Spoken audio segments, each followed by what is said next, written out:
All right, hi everybody. My name is Miranda Kleins. Coming at you, I guess not live, but whatever, from Central Missouri. And this is the presentation of my signature assignment. So basically, what I did is I interviewed 3 care providers here in Columbia, and we looked at the assessment tools they use, how they implemented them, and then I asked the teachers what were some strengths and some weaknesses they found in those assessments. So anyways, this is my intro page. Look at this beautiful picture of me. I was Rosie the Riveter for Halloween and just cannot get over how beautiful this curl is right here. So that's why I like to use this picture.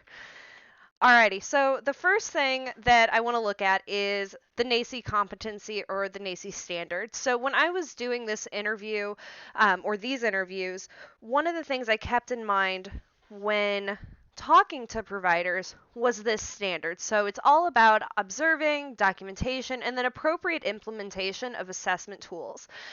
So just kind of going through these, I'm not going to read it all to you because y'all know how to read. We're in grad school. But the first one is basically just understanding why assessment matters, understanding what we're trying to do, what we're trying to gather, what we're assessing. LOL. The second part here then is making sure that we're not just using one approach, that we're using a variety of different things. So observation, documentation, and then making sure that we're applying these in a responsible way that's culturally sensitive, and is accurately gathering the information we need based on a child's, language skills, their developmental level, all of that good stuff. The next part here then is making sure that we're being ethically mindful. I like to think of this as taking a strengths-based approach. Maybe I'm off base there, but that's kind of what I think of when I read that, 3D, is that our job as teachers is to make sure that we're basically being ethical. We're doing everything, out in the light of day, involving everybody we need to, and not acting on any bias that we may have. And, we all have internal biases, so just making sure we're not acting on those. And then the last one, really working on building those partnerships across boundaries. So families, other professionals, including like specialists, therapists, all that good jazz. And then my favorite part is the children. So right here, including them in the assessment process. And then just so you guys know, all of my works cited, or well, not works cited, but whatever. The references are down here. Works cited is at the end. But anywho, alrighty, moving on. So first off, where are we located? We're located here in Central Missouri. It's kind of awesome because if you look on a U.S. map, Columbia, Missouri is almost smack dab in the middle of the country. And it's just amazing because we have such a diverse population. We also have a very transient population because we do have 3 major colleges in town. So we see a lot of people that are here for a few years, move on, all that good jazz. So just something to keep in mind. So who did I talk to? Well, I talked to 3 providers here. Our first is Rochelle Painter. So she works at KinderCare, obviously, again, here in Columbia, Missouri. She is the director of that center. She's a longtime friend of mine, actually used to be a director or my director back at Head Start, but, has since moved on. This lovely lady here is Sharona Lewis. She works at Tiger Tots Child Development Center. This little gal right here is her daughter, Cheyenne. Cheyenne is about 3. She'll be 4 in December. She is precious. In this last but not least, also beautiful lady is Heather Lacey, and she works at Head Start as well. And then here in Columbia, we actually have 3 Head Start locations. So she is at the Worley location. I say that now because it'll probably slip into my speech when I'm like, oh, Worley Head Start. So you'll know what the heck I'm talking about. Okay, so that's who we talk to. So just a little bit of a variety in our centers here. So we've got one that is, federally regulated, state funded, all that good jazz. This is a private center, Tiger Tots. Really, they kind of do their own thing. Obviously, they're licensed. They call themselves a development center. But, and I chose them because they are super popular in Columbia. A lot of people send their kiddos there. So I just really wanted to look into their program to see if it was as high quality if it offered a high quality education, something that I could refer my families to, as I work with them. And then Rochelle Painter, obviously she got, brought in because she's a dear friend of mine. So again, private. This one's a local business. Obviously, KinderCare is more of a, I don't know, I guess we'll use the word corporation. But anywho, moving on. Okay, so what did we do? I didn't just sit down and talk to these people and be like, hey, how's your day going? So basically, the first thing I did is I asked each of these providers what assessment tools they used in the classroom. And then I wanted to know, well, okay, talk to me about what that looks like. Explain your process. Now, obviously, we didn't go into a whole ordeal of what these assessment tools looked like, but I was able to look at some examples, some redacted versions, that way, keeping confidentiality in mind. And then we talked about how the data collected was then used in promoting scaffolding in their classrooms. And then the last part of that is I asked the teachers/director what they felt worked well with that assessment and what might need to be changed. So first, let's look at KinderCare. So the curriculum they use is Early Foundations, and they actually use a separate assessment tool called Bridgens. I don't know if I pronounced that right.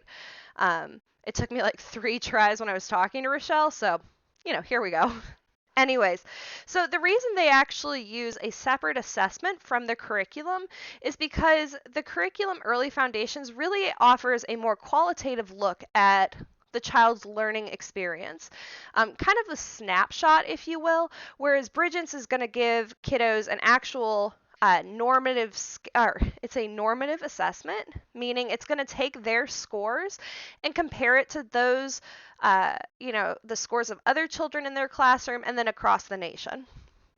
So when I was talking with Rochelle, one of the things that she mentioned is that really Early Foundations offers a really great roadmap, if you will, for teachers to understand how to structure their day, how to set up their classroom even. So it talks about what kind of centers need to be present. So, they had a block center, art center, dramatic play area, music center, all of these great things that really was excellent for like new, maybe not super experienced teachers just coming into the classroom, because they really had that map of here's what I need to do to promote education. It also talked about what you need to do to make sure you're including and interacting appropriately with families. Now, Rochelle did mention that it has a high focus on children's diverse backgrounds and learning needs. So she talked about how there are entire sections within that curriculum of Early Foundations that focuses on celebrating our diversity, and not just cultural diversity, but also, children who may have special learning needs, including them in as well. One of the things I thought was super cool, she talked about how she has a deaf student, and her deaf student, they had an entire day centered around teaching children about different abilities, or disabilities, I should say, and, and how to be inclusive of that. So the next part of this then is talking about how do we get the information? So Early Foundations, again, it's that qualitative piece. So it focuses on observations, anecdotal notes, kind of those learning stories, but the way Rochelle was talking to me about it, it didn't seem as in depth as the learning stories we talked about in our textbook. So these were more just kind of like snapshots, if you will. So they use this information to create portfolios for the kiddos.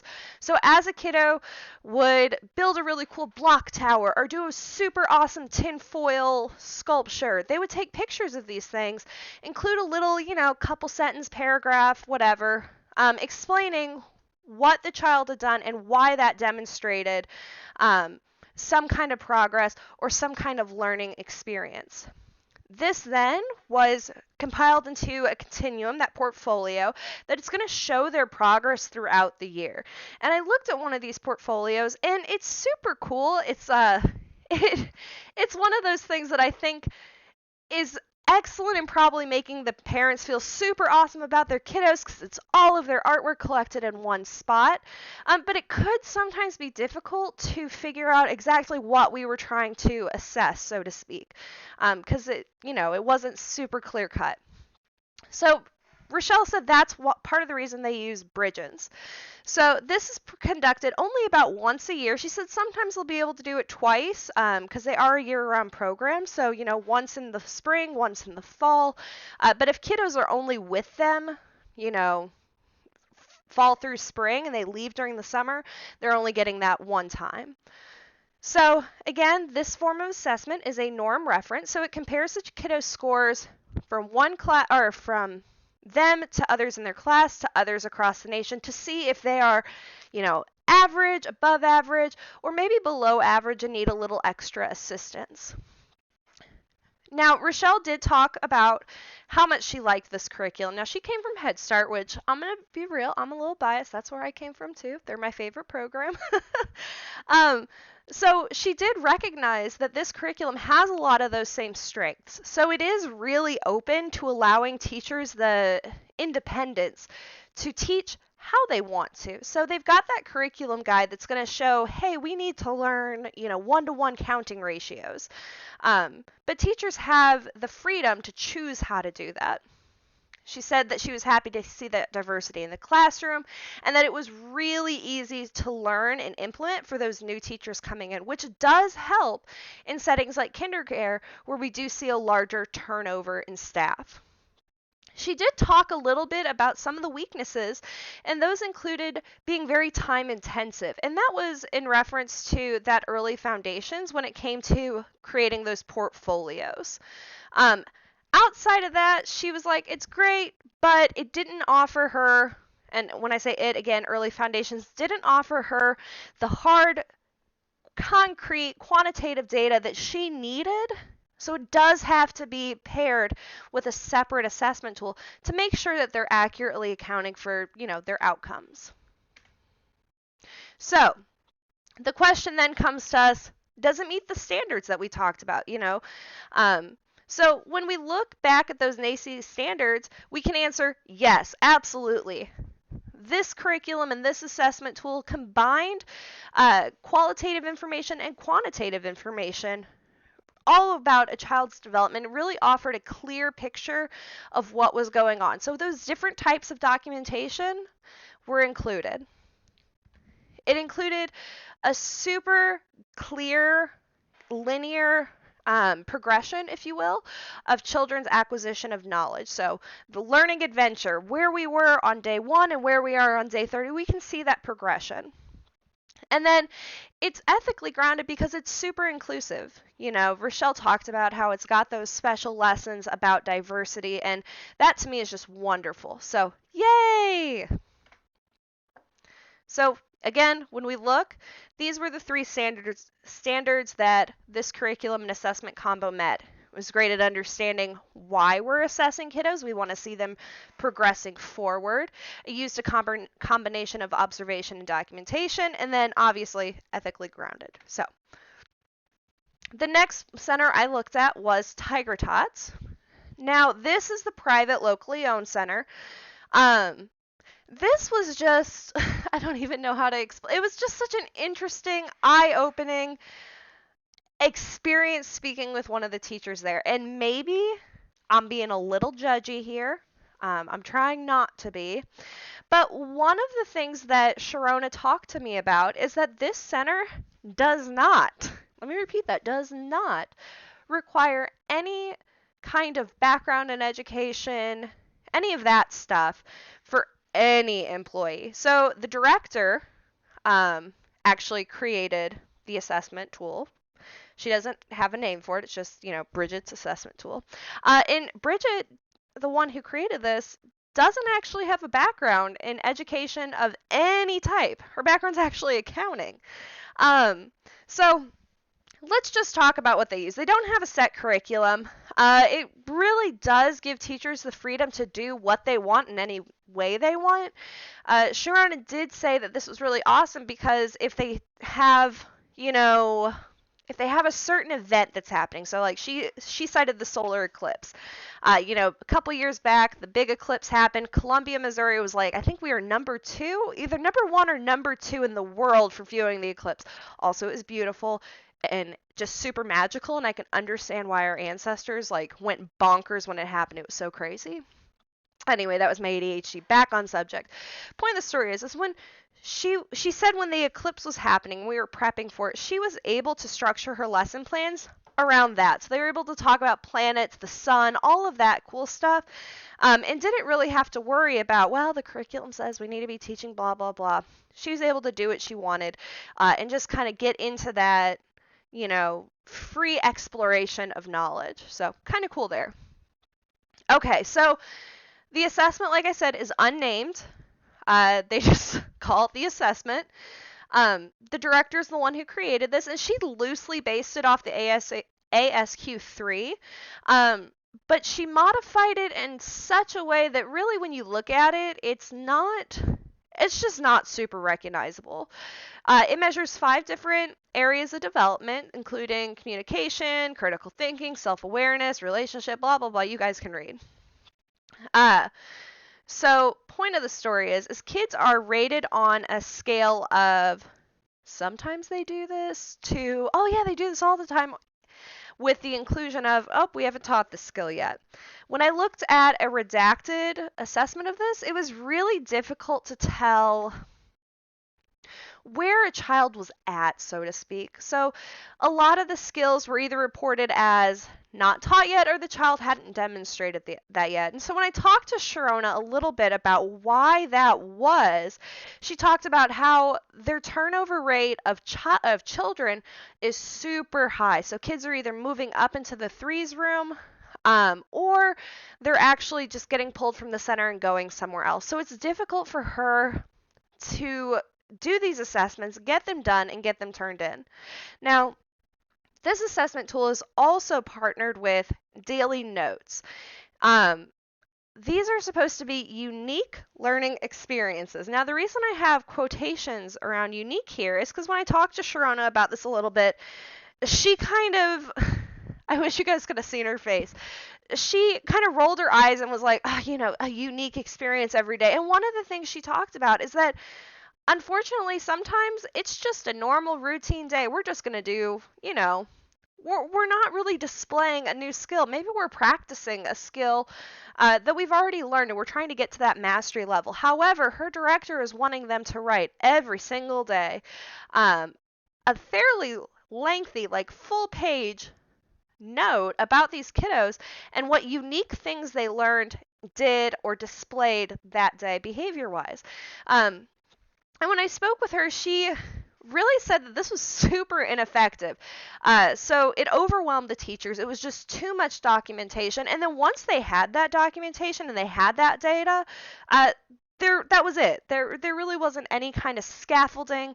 I asked her how she applied it, or applied this information, and her answer was, we don't. So basically, Tiger Tot's focus is all about just getting raw data, and they're not really doing anything with it. So to me, it was very disappointing because it seemed like they were trying to talk a big game, but when it came down to brass tacks, they're not really doing anything in the way of helping children learn or develop or scaffold. So does it meet standards? Well, let's look at the standards here. So let's start first with number 3. The teachers didn't understand the purpose of assessment. So these teachers don't have a background in education. The director doesn't have a background in education, nor do the owners. So nobody understands why they're assessing these kiddos. It's not being used to scaffold. It's really just being used to be like, look, we did this. So, not number 1. Looking at number 2. Do we use a variety of observation, documentation, and other appropriate assessment tools? The reason I look at the word appropriate here is I think of those daily sheets. Guys, I'm telling you, it was a full page document every day that was supposed to be a unique experience. That's just not appropriate. These little kiddos, like I said, they're not always doing something, wonderfully amazing. Well, they're not mastering a new skill every single day. Sometimes we're just working on those skills. We're just practicing them, trying them out. So I'm going to say no to Mr. B. When we look at the third one, are they practicing responsible assessment? Is it culturally sensitive? Is it appropriate regarding children's language? Is it able to document their progress? I'm going to say no. So, really, there was no cultural consideration here. We're not talking about diversity. We're not able to account for any of that kind of stuff. It's just a simple, did you do this? No, you didn't, as far as that, the unnamed assessment, so to speak, without accounting for any special needs a child might have or cultural considerations a child might have. And then as far as those unique learning stories, again, or not learning stories, I don't want to use that word because it's very different, but as far as those daily notes go, I mean, it's really not showing the developmental progress at all, nor is it being used to promote those outcomes. So I'm going to say no to number 3. All right. Is it practicing responsible assessment that is ethically grounded? Folks, again, I may be, being a little bit of a judgeroo here, but I'm going to again say no, because to me, this program seemed all about money. How can we get the most kids in? How can we put up a big billboard that says, look, we know what we're doing, but then actually not be doing anything? To me, that's pretty unethical. So I'm going to say no. And the final, are they building those partnerships with families, children, colleagues? I mean, not really, no. The teachers, when I talked to Sharona, were so bogged down with just getting all of this raw data that really there isn't any time to have those meaningful conversations with families, with professionals. When she talked to me about, she has a kiddo right now who she is pretty sure, she's not a clinician. Also, pause, time out. Sharona does have a background in education. Just wanted to put that out there. She's one of the very few teachers at the center who does. But bring it back. So Sharona said that she has a kiddo who she suspects has ASD or has autism spectrum disorder. And obviously, not as a clinician, you can't say to a family, hey, your kid has ASD, but you can respectfully, and I feel like, as an obligation or a professional obligation, it is good of us to be able to go to parents and say, hey, I have some concerns. I've noticed these behaviors. I think maybe you should talk to a counselor, your pediatrician, whoever, and maybe get tested because I have some concerns. Sharona said, they are not allowed to do that. So they are supposed to talk about only the good things that the child did that day. So if that kiddo just, they were climbing from the ceiling, all kinds of craziness, they can't talk about that with parents. They just have to talk about what the kid did well. So absolutely not building partnerships. So the answer to our question then, does this meet standard? No, it does not. So the third center I looked at then was Head Start. Now, again, fair warning, folks, I love me some Head Start. I worked there for several years. Wonderful, wonderful, wonderful program. Federally regulated, funded, designed for really our kiddos who need it the most. And honestly, again, this might just be coming from some personal bias. I can recognize it. Their curriculum is just freaking awesome. It's amazing. And as I was doing this research, I was rereading through my curriculum guide because I have the actual books here at my house. And the foreword for this curriculum is actually Sue Bredekamp. Or it was written by Sue Bredekamp, who did the videos that we've watched throughout class. So as I was reading it, I saw that name, I was like, wait a minute, I know that. How do I know that? And it just got super excited because in that forward, she talked about how wonderful this curriculum is. So I feel vindicated. It's not all personal bias. This stuff is the shit. So here we go. First of all, it's strengths-based. So it talks about what a child is doing well. So it doesn't focus so much on, oh, Johnny can't read his alphabet yet. It's going to say, it's more like, well, Johnny can't read his alphabet, but you know what Johnny can do? He knows what a J is, and he is on point. He can always tell you what a J is. It's also child-centered, so it really allows the children to direct what they want to learn about. Obviously, we do have daily lesson plans. We have weekly lesson plans. There is that guide of areas of development that we need to be looking for. But if the kids want to talk about worms on Tuesday and thunderstorms on Wednesday, guess what, guys? On Tuesday, we're learning about worms, and on Wednesday, we're learning about thunderstorms. So, it gives teachers that autonomy to be creative in what they're teaching. But the really cool thing about this curriculum, and probably the thing I love most, is that it has a very clear-cut scaffolding guide for teachers. So the assessment they use that's part of this curriculum is called CORE. And CORE is made up of 70 to 75 unique areas. And the reason that number varies is because those last 5 areas of development are focused primarily on children with cultural and religious considerations and English second language learners. So those last 5 sections don't necessarily apply to everybody, but if they do apply, you can add them in.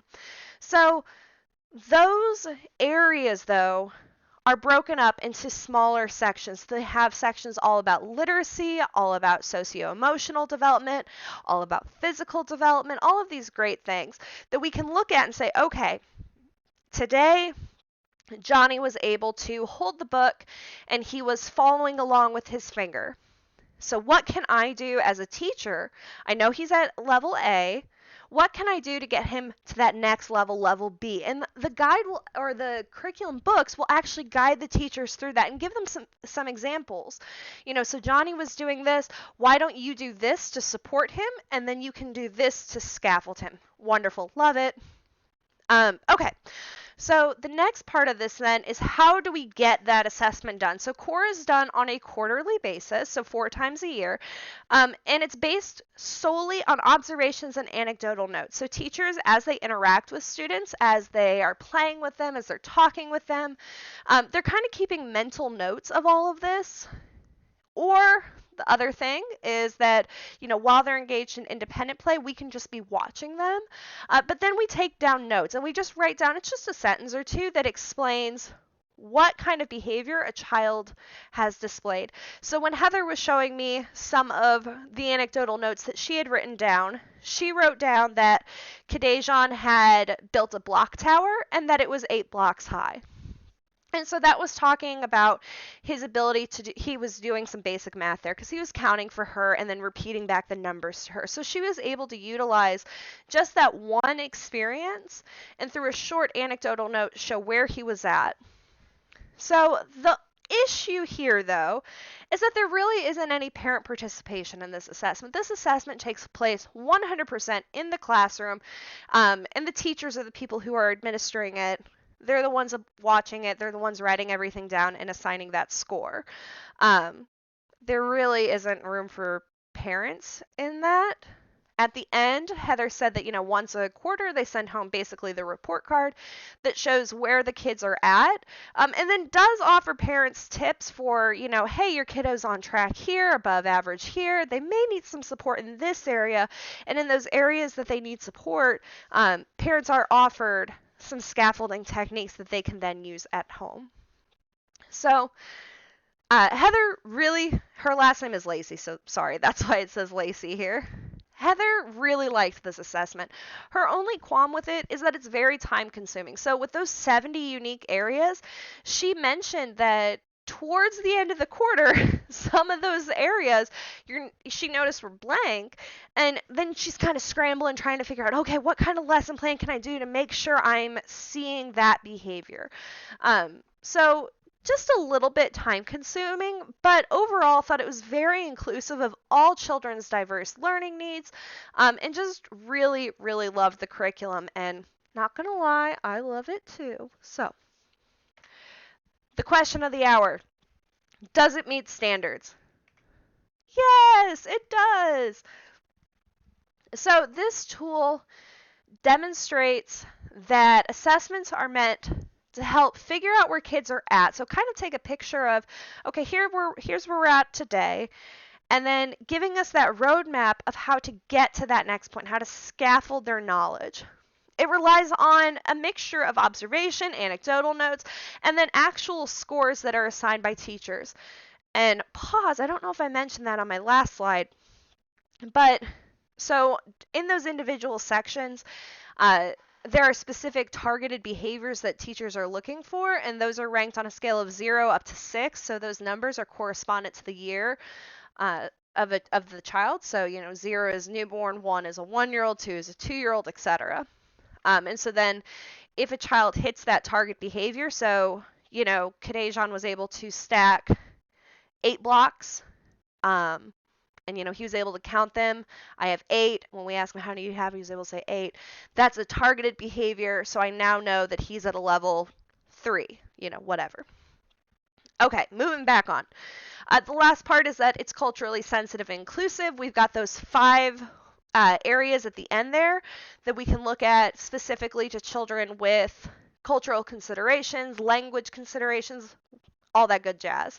And then the last part is it's child-centered and child-led, which is just fabulous. So when we look at the standards, going through these, it hits the top 4. The last one being, creating those communications between boundaries. I didn't put that one in. While HighScope does promote communication with other clinicians and providers and specialists, I really feel like it could do a little bit better of including the parents. So I went ahead and said, I didn't feel like it didn't get an A+, so didn't make the list. But as far as the other standards, it definitely met those. So why does all of this matter? It matters because I want my graduate degree. I'm joking. I've been cooped up inside because of this COVID thing, so I got to make jokes somehow. Anyway, this matters because there are so many different assessments that we can be utilizing. We can use those super awesome, nationally ranked, high-scope curriculums, or we can do something like Tiger Tots and make up our own thing. So the key here is understanding the purpose of the assessment, what we want to get from it, and then still trying to make sure we're accurately measuring a child's development, because we need to show those outcomes. I know that, honestly, outcomes are probably the least favorite part of my current job. I hate documenting why what I'm doing is effective, because I know it's working. I can see the development of kiddos. Unfortunately, we have to prove that to our funder. So my fiscal manager always reminds me, documentation sucks, yes, but it's a key part of what we do. We have to show that these kids are learning, that they're gaining knowledge, that they're moving forward, because it's a good practice so that we don't have centers like Tiger Tots, nationwide, where people are like, look, we're doing so awesome. And, really we owe it to our kids to make sure they're receiving the highest quality education that we can get. So how do we take the knowledge that we've learned this semester, or not semester, 8 weeks, how do we take this knowledge that we've learned this course and then go out and apply it? So the first thing that I think of is that our assessment tools, our curriculum, however we choose to structure our programs, I feel like they really need to be child-centered and child-led. So, our book talked all about children being an active and participating in their learning experience. So it's not just me standing up at the front of a classroom, rah, rah, rah, rah, rah. It's having that dialogue back and forth. It's letting the children take the lead. I know that's scary, letting kiddos have that autonomy, because I know when I started and somebody was like, hey, this is a power shared relationship between student and teacher, I was like, hang on now. I don't want any Lord of the Flies nonsense. But you know what? It really isn't. It isn't like that. Kids are so excited and eager to learn that if we just take a little bit of a step back and say, you know what? This is your adventure. Let's talk about your perception of it. What do you feel like you're doing well? What do you feel like you want to work on some more? We can create a really awesome program. So that moves us into that second point of promoting communication across boundaries. So communicating not just with teachers, not just co-teacher to co-teacher, assistant teacher to teacher, or even with the director, it's also including those specialists. We have kids who need physical therapy, occupational therapy, speech therapy, you name it, therapy. But including those specialists and then the families. Because, I always tell the moms I work with, they are ultimately the expert on their family. They're the expert on their children. So including them in a conversation can be super beneficial, guys. So let's do that. I think that's a really great thing to keep in mind. The third part then is recognizing that learning is a continuum. So one of the things I talk about in some of my trainings with my volunteers is that development is not a straight line. We're going to have days where, you know what, today is, I like potty training. Is the example I usually use. We can have potty training down Monday, Tuesday, and then Wednesday, it's like we don't even know what a potty is. The whole point, though, is that there should be that gentle progression forward where we're taking our foundational knowledge and we're always building on that. So we're always moving forward. So there's that, continuity, there's that progression of knowledge, so to speak, which ties nicely into the last one. So offering teachers the ability to recognize where a kid is at and then how to scaffold them on. So to me, that is the biggest takeaway that I got from this class is that, again, assessment is not my favorite part of education, guys. I'm just not, I can't lie to you and say it is. But you know what? By golly, it's important because it tells us what a kiddo is currently able to do, and then an effective assessment tool will show us how we can help them continue to move on and build a more complex understanding of this great big beautiful blue ball that we call Earth. So, anyways, thanks for listening. This is my works cited. It was a ton, continued, but then the end. So, all right, guys. Well, I hope everybody is doing well with this COVID-19 nonsense. Um, Also, just a little shameless plug here. If you haven't seen Tiger King, stop what you're doing. Don't work on homework. Go watch that. So, all right, guys. I'll talk to you later. Thanks for listening. Bye bye.